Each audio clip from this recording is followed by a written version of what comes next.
You're listening to the Monday Night Community Show with Daniel on BRFM. This is the Daniel Monday Night Community Show on demand through YouTube. Thank you very much for choosing to listen to us through this method.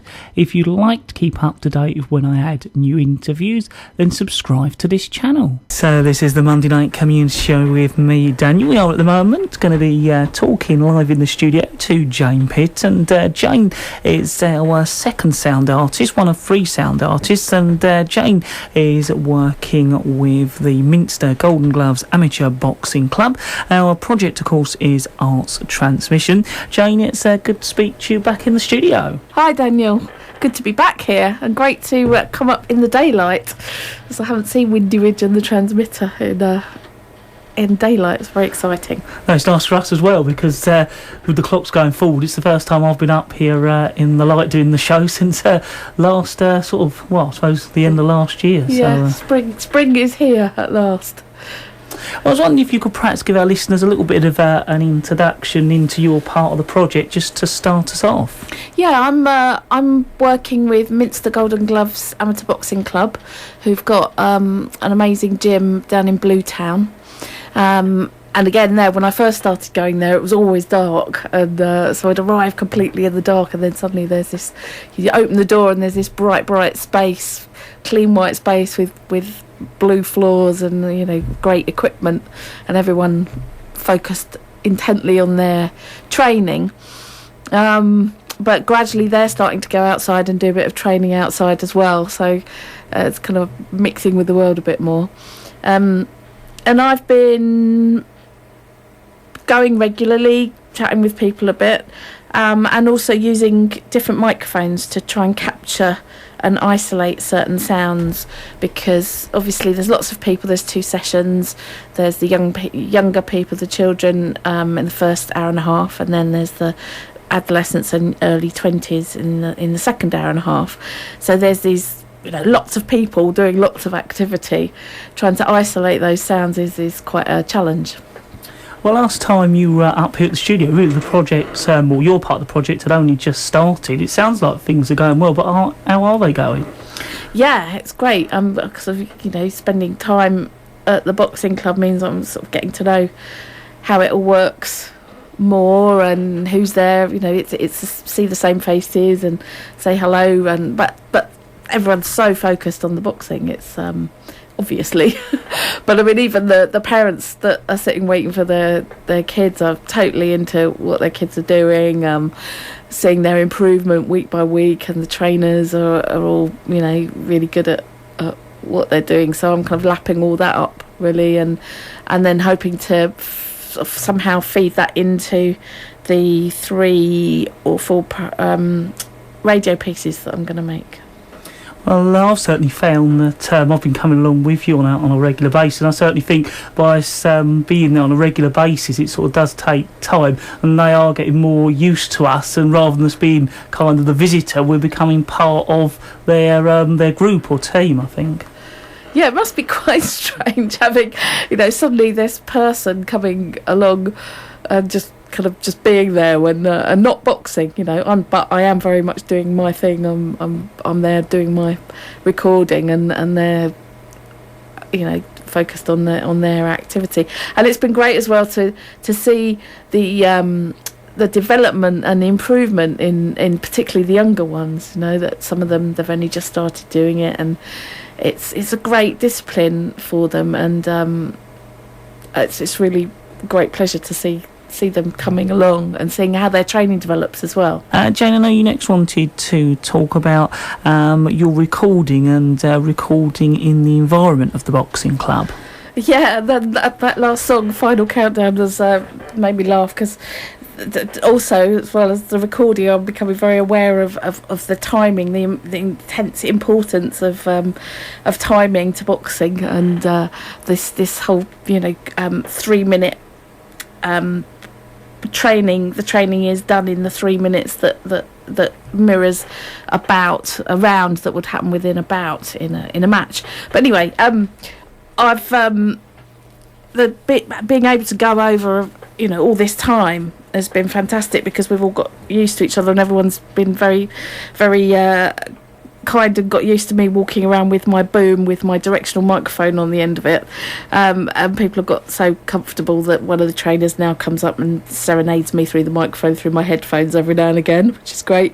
But it's also a really great privilege to be able to kind of get into this quite intimate world of the trainer and the boxer in the ring on the pads, learning their art, learning their strategy and everything on the pads, and the intent, the sort of split second timing, the ducking, the movement, the flexibility.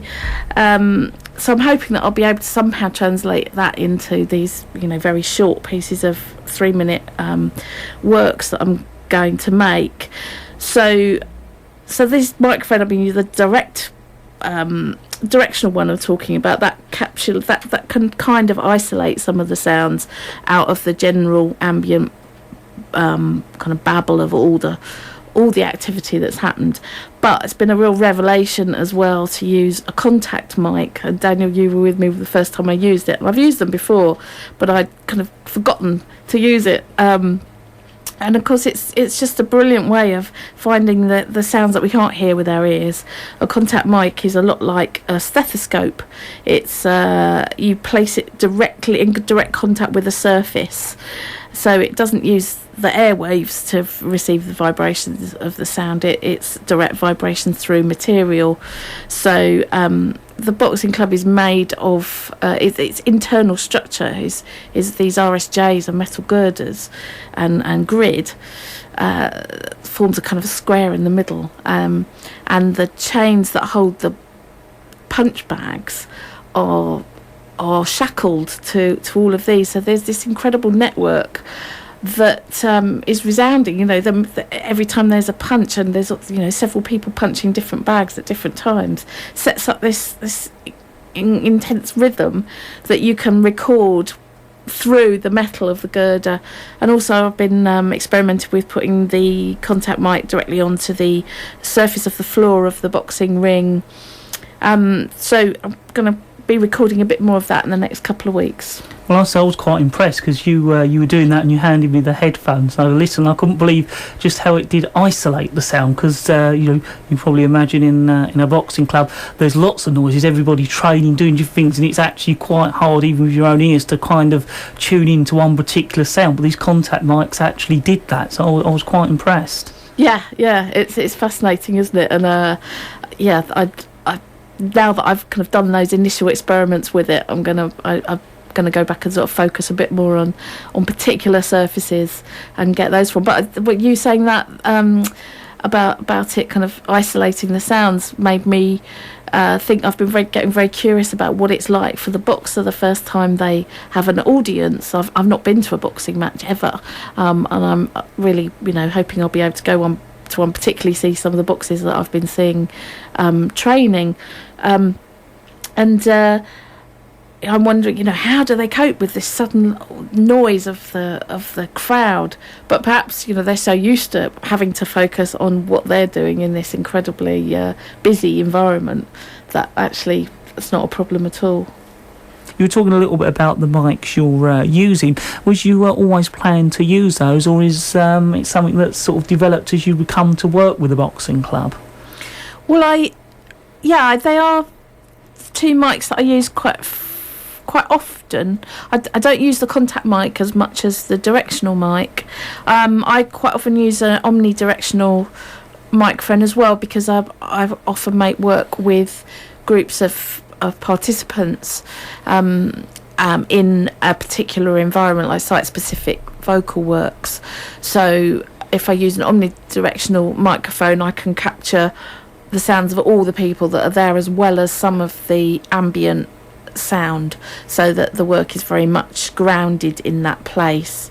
And I have been doing backup recordings at the boxing club with both a small stereo microphone and sometimes omnidirectional, but I found that there's just so much going on. It's almost like this kind of scramble of sound, and as I'm only going to be making, well, not only, but the pieces I want to make are going to be 3 minutes, like the length of a kind of pop song, really. That's the there's not going to be room for being able to listen to a particular sound for too long. So I'm trying to get to the essence of particular sounds that seem to sort of say something about different aspects of what happens in boxing and this, incredible discipline. And I talked before, I think, about the skipping, the sound. I've sort of described it as a kind of wudder, wudder, wudder, but it's the most beautiful kind of whispering, but kind of like a bit like a whip cutting through the air. So to be able to capture that sound, I need to use a very directional microphone. The microphone I've been using is a stereo shotgun microphone, but you can also get mono ones, and they're kind of even more directional. You can isolate the sound even more clearly.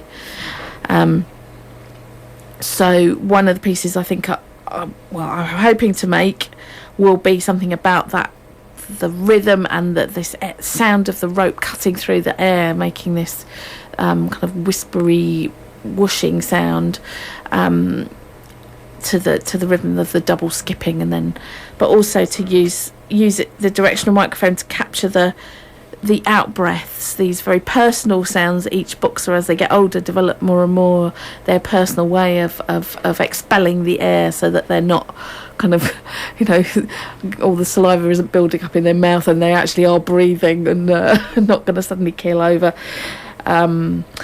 So those are sounds that definitely I have to use a microphone that's out in the air.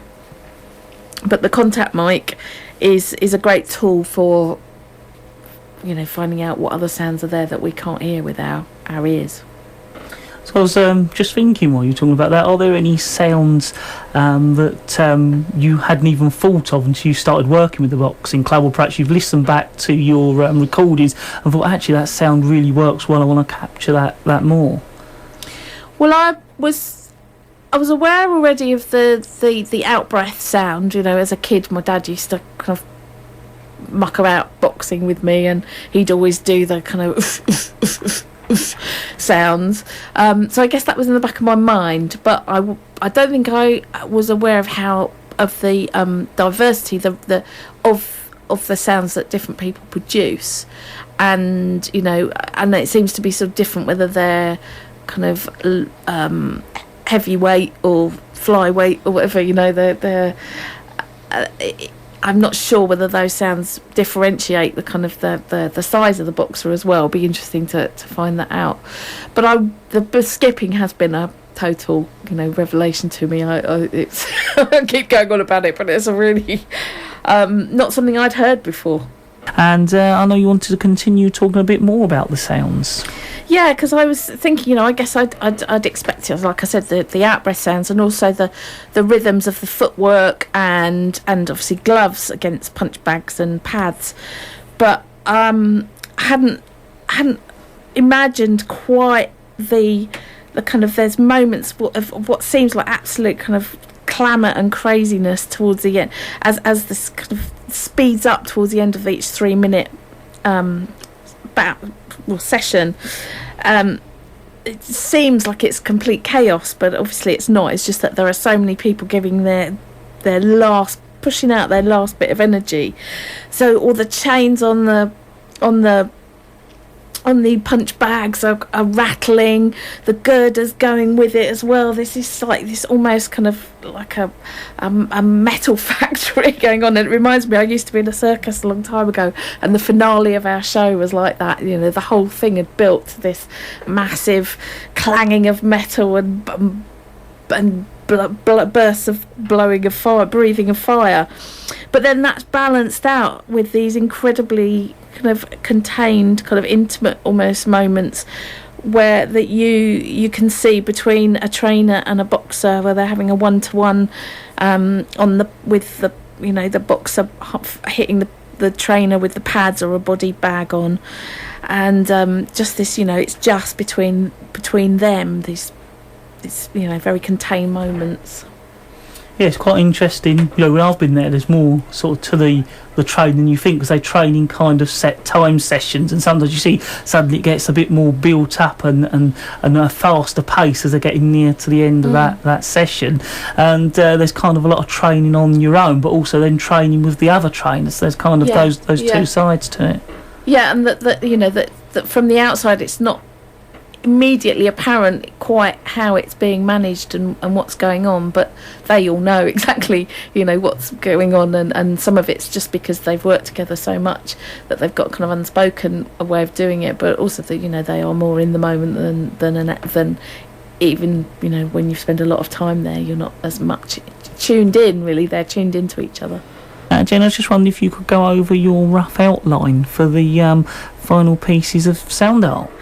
Well, yes, I'm in a little bit of a dilemma, because the plan was to do three times 3 minute pieces to reflect the 3 times 3 minute bouts that happen in a rounds that happen in a bout.